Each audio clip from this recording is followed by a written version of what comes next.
My hobby, photography. What do you do in your free time? I've always loved the outdoors, and my hobby is photography.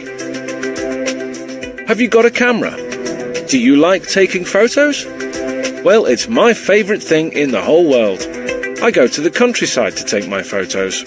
National parks are usually great places. I love getting images of all the animals.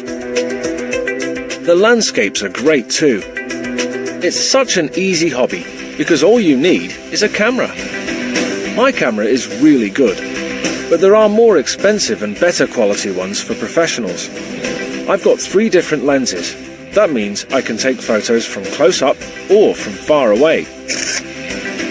I keep everything in my camera bag. It's got padding to protect all the equipment. Photography really helps me relax.